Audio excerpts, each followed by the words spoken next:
स्वागत है आप सबका डिवाइन डेज़ी काउंसलर चैनल में दोस्तों। आज की ये जो कहानी है रिलेशनशिप के अंदर माफ़ी और उसके बाद मैनिफेस्टेशन की है। बहुत ही ख़ास घटना है। माफ़ हम कभी किसी को नहीं करते, माफ़ी हमें ही रिलीज़ कर देती है। बहुत सारे लोग, किसी को बॉस के ऊपर गुस्सा आता है, किसी ने जॉब से निकाल दिया, किसी ने पैसे खा लिए, किसी के पार्टनर ने, उसके पेरेंट्स ने उसके साथ अच्छा बिहेव नहीं किया, किसी को दोस्तों के साथ ग्रजेस होते हैं, धोखा दिया बिजनेस के अंदर, तकलीफ़ें दी। हर एक इंसान के पास एटलीस्ट 2 या 3 लोग होते हैं जिनको वो कभी माफ़ नहीं कर पाते, जो उनको बहुत पिंच करते हैं, बहुत तकलीफ़ देते हैं मन ही मन में। लेकिन माफ़ी सबसे बड़ा इलाज है जो आप अपने अंदर अपने आप को देंगे, ठीक है ना। घृणा, गुस्सा, ये सारी चीज़ें सिर्फ़ और सिर्फ आपको ना ही मानसिक तौर पे तकलीफ़ें देंगी, आपको शारीरिक तकलीफ़ें भी दे सकती है। तो प्लीज़ उस गुस्से को जाने दीजिए और अपने जीवन के अंदर बस अपनी खुशी का, मैं तो बोलती हूँ सेल्फ़िश हो जाइए, अपनी खुशी के लिए उनको जाने दीजिए, क्योंकि कुदरत हिसाब लेती है तो बराबर लेती है। बस इस बात के ऊपर यकीन कर लीजिए। कहानी आज की शुरू करते हैं। ये सबसे पहले जो है वो द सीक्रेट की टीचिंग्स को फॉलो करती थी। उसकी वेबसाइट और वहाँ की जो सारी स्टोरीज़ थी उसको वो हमेशा अपनी लाइफ के अंदर रखती थी। ये बात बोलती है, ये लिखती है कि लेकिन पिछले कपल ऑफ मंथ से मेरा ब्रेकअप हुआ था with love of my life, मेरे पार्टनर से के साथ, और मैं बहुत ही ज़्यादा डिप्रेस इस बात से हो गई थी, क्योंकि मुझे पता था कि यही इंसान है जिसके साथ मुझे अपनी ज़िंदगी बितानी है। बट चीज़ें सही नहीं रही और 2 साल के बाद हमारा रिश्ता टूट गया। गलती उनकी भी थी और गलती मेरी भी थी। मुझे ये रियलाइज़ हुआ कि मैंने उनको बहुत ज़्यादा बदलने की कोशिश की और उसके चक्कर में चीज़ें बुरी से बुरी होती गई। इसी बात ने मुझे बहुत ही डिप्रेस, एंग्री और फ्रस्ट्रेटेड फील करवाया, क्योंकि जैसे ही हमारा ब्रेकअप हुआ मुझे अपनी गलती रियलाइज़ हुई और मुझे ये लगने लगा कि मुझे किसी भी तरह से उनको वापस पाना है। मैंने इस चीज़ के लिए द सीक्रेट अप्लाई किया, लेकिन मैं उसको गलत तरीके से यूज़ कर रही थी, क्योंकि मैं ऑलरेडी बहुत ही डेस्परेट ज़ोन के अंदर थी एंड उसने मुझे ज़्यादा डिप्रेस बना दिया, ज़्यादा डर मेरे अंदर बिठा दिया कि पता नहीं मेरा मैनिफेस्टेशन आएगा या नहीं। लेकिन मैं चर्च को बहुत मानती थी, मैं क्रिश्चियन हूँ, तो मैंने गॉड को प्रे किया कि प्लीज़ आप उनको भेज दीजिए मेरी लाइफ के अंदर एक दिन। एंड देन मैंने एक रिट्रीट ज्वाइन की अपने सवालों के जवाब जानने के लिए।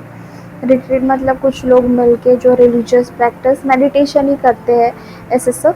ओके, सो और उसी दौरान मुझे अपने कुछ सवालों के जवाब मिले और मैं मानसिक तौर पे उनको लेट गो कर पाई।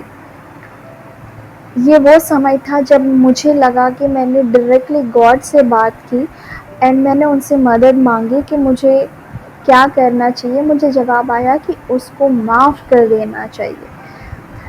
मुझे ऐसा जवाब आया कि मुझे सच में उनको माफ़ कर देना चाहिए, उसके बावजूद जो भी चीज़ें उन्होंने की है।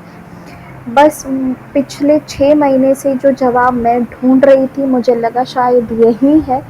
मैंने माफ़ कर दिया, मैंने रिलीज़ कर दिया और मैं आपको बता नहीं सकती मैं कितनी खुश और थैंकफुल उस क्षण में फ़ील कर रही थी जब मैं फाइनली अपने दिल से उस डर को निकाल के उनको माफ़ कर पाई। इसके बाद भी मैंने द सीक्रेट की टीचिंग्स को फॉलो करना, मतलब उसको फॉलो करते रहे अपनी ज़िंदगी के अंदर, और कई सारे छोटे बड़े मिरेकल्स मेरी ज़िंदगी में आते रहे, वो चाहे पैसा हो चाहे कोई भी चीज़ हो।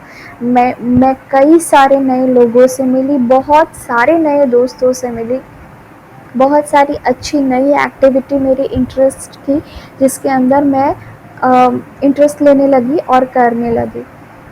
वो उस रिट्रीट के लगभग 2 महीने ही हुए होंगे और मैं दौड़ने गई थी सुबह, तो मैं उनसे मिली।